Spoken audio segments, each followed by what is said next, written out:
नमस्कार, आप देख रहे हैं DDNRST। समाजवादी पार्टी के प्रमुख अखिलेश यादव ने कहा, मुख्यमंत्री जी से ज्यादा जातीय संघर्ष किसको पसंद होगा। जातीय संघर्ष वह लोग कराना चाहते हैं जो भगवानों को भी अपनी जाति से जोड़ते हैं। पेश है एक रिपोर्ट। परिवार ने ये कहा कि नेताजी से समाजवादी पार्टी के लोगों से बहुत अच्छे संबंध रहे। उन्होंने इटावा और क्षेत्र के लोगों के लिए बहुत काम किया है। मैं बीजेपी का समझ नहीं पा रहा हूँ कि बीजेपी में भी कुछ लोग हैं जो समय समय पर बीजेपी के लिए काम करते हैं, लेकिन जैसे हमने किस्सा नहीं सुना था वो पुराना, जिसमें खाल बदल करके रहते हैं लोग, कब जरूरत पड़ जाए उनकी स्लीपर सेल की। बीजेपी के पास हर क्षेत्र में स्लीपर सेल है, तो उन्हें जिससे लाभ होगा वो सब हो जाएगा। जैसे एक चैनल मैंने देखा, उनके पत्रकार पूछने कि यादव सब काम कर लेते हैं। मैंने कहा ये क्या कह रहा है भाई पत्रकार, क्या सब काम कर लेते हैं यार, सोचिए। मतलब इसलिए मैं आपका धन्यवाद देता हूं कि जब आपका साथी गया तो वहां के लोगों ने बोला हमारी आपकी सबकी जिम्मेदारी ये है कि अपमान जिसका हो, अपमान नहीं होना चाहिए। कोई भी सभ्य व्यक्ति, कोई भी जिसको समाज के प्रति लगाव है, वो कभी भी इस तरह के काम नहीं कर सकता। मुख्यमंत्री जी से ज्यादा संघर्ष किसको पसंद होगा। अब आप सोचिए, बुलडोजर के ऊपर बीजेपी का कार्यकर्ता और बुलडोजर और बीजेपी कार्यकर्ताओं की सुरक्षा पुलिस कर रही हो और 2 लीडर अपोजिशन गए हों, और उनकी मांग क्या है कि व्यापारियों को मार्केट वैल्यू मिल जाए। भाई कौन नहीं चाहेगा। अगर इसकी वैल्यू मार्केट वैल्यू ज्यादा है तो ये सरकार की जिम्मेदारी बनती है उनके प्रति सहानुभूति दिखाने की।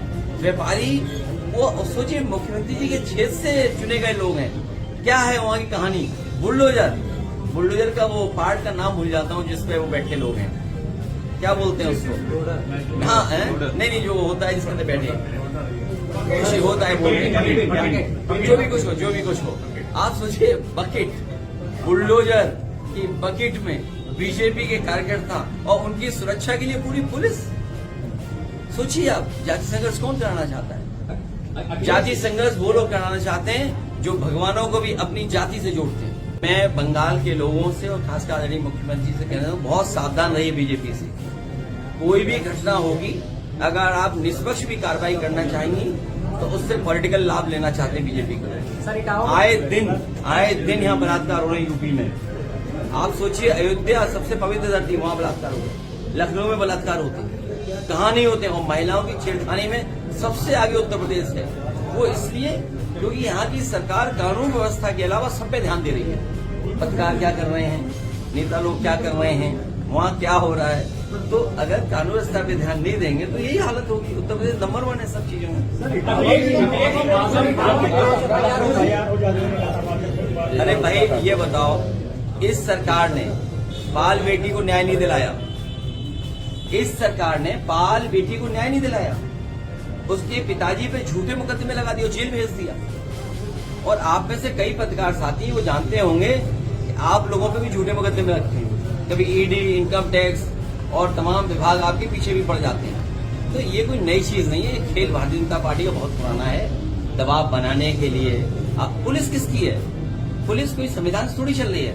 पुलिस भारतीय जनता पार्टी का कमल लेके चल रही है। पुलिस संविधान से नहीं चल रही है। पुलिस भारतीय जनता पार्टी का कमल चुनाव चिन्ह लेके चल रही है। अब समझ लो क्या न्याय मिलेगा आपको। और नहीं मानते, अगर आपको एग्जाम्पल देखना है, आप सरकार के खिलाफ खबर चला दो। भारतीय जनता पार्टी पीछे के दरवाजे से कुछ भी कर सकती है और पीछे किसी से भी हाथ मिला सकती है। जब 18,000 वोट 2019 में जो थे और 2022 में जिनको डिलीट कर दिया गया था, और उसको हम लोगों ने आरोप लगाया था कि भारतीय जनता पार्टी ने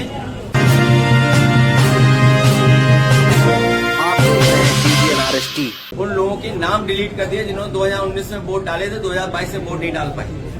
उस पर उन्होंने नोटिस दिया था समाजवादी पार्टी को। हम लोगों ने बाकायदा 18,000 एफिडेविट दिए थे ऐसे लोगों के जो 19 में वोट डाले थे, 22 में उनका डिलीट हो गया था वोट। उसका जवाब आज तक नहीं दिया और न किसी आरोप में कार्रवाई हुई।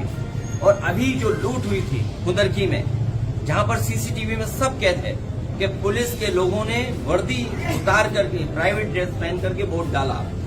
आपका मुजफ्फरनगर में मीरापुर विधानसभा का आप सबके पास वो विजुअल्स हैं जिसमें पुलिस वोट रोक रही है, जाने नहीं दे रही है। और यहाँ तक भारतीय जनता पार्टी की पुलिस ने बंदूक से रोकने का काम किया।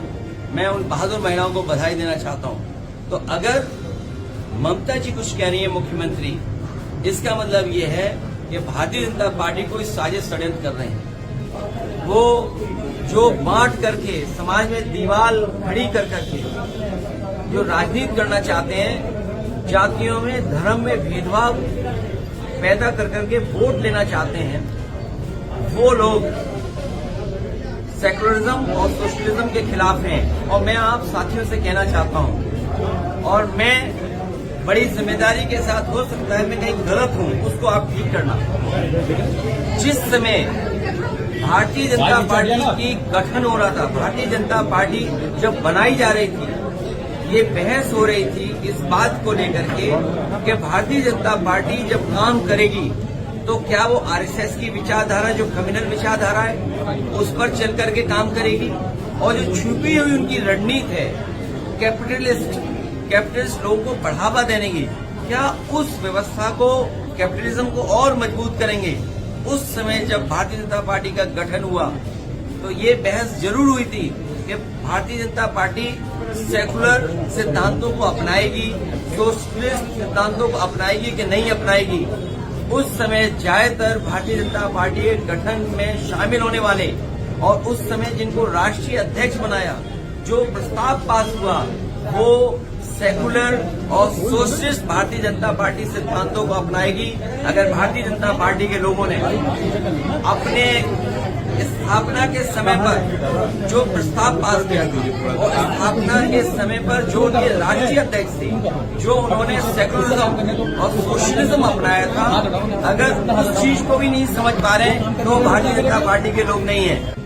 वो जो बांट करके समाज में दीवार खड़ी कर करके जो राजनीति करना चाहते हैं, जातियों में धर्म में भेदभाव पैदा कर करके वोट लेना चाहते हैं, वो लोग सेकुलरिज्म और सोशलिज्म के खिलाफ हैं। और मैं आप साथियों से कहना चाहता हूं, और मैं बड़ी जिम्मेदारी के साथ, हो सकता है मैं कहीं गलत हूं, उसको आप ठीक करना। जिस समय भारतीय जनता पार्टी की गठन हो रहा था, भारतीय जनता पार्टी जब बनाई जा रही थी, ये बहस हो रही थी इस बात को लेकर के कि भारतीय जनता पार्टी जब काम करेगी तो क्या वो आरएसएस की विचारधारा, जो कम्युनल विचारधारा है, उस पर चल करके काम करेगी। और जो छुपी हुई उनकी रणनीति है कैपिटलिस्ट लोगों को बढ़ावा देने की, क्या उस व्यवस्था को, कैपिटलिज्म को और मजबूत करेंगे। उस समय जब भारतीय जनता पार्टी का गठन हुआ तो ये बहस जरूर हुई थी कि भारतीय जनता पार्टी सेकुलर सिद्धांतों को अपनाएगी, सोशलिस्ट सिद्धांतों को अपनाएगी कि नहीं अपनाएगी। उस समय ज्यादातर भारतीय जनता पार्टी के गठन में शामिल होने वाले और उस समय जिनको राष्ट्रीय अध्यक्ष बनाया, जो प्रस्ताव पास हुआ, वो सेकुलर और सोशलिस्ट भारतीय जनता पार्टी सिद्धांतों को अपनाएगी। अगर भारतीय जनता पार्टी के लोगों ने अपने स्थापना के समय पर जो प्रस्ताव पास किया था और स्थापना के समय पर जो उनके राष्ट्रीय अध्यक्ष थे, जो उन्होंने सेकुलरिज्म और सोशलिज्म अपनाया था, अगर उस चीज को भी नहीं समझ पा रहे तो भारतीय जनता पार्टी के लोग नहीं है।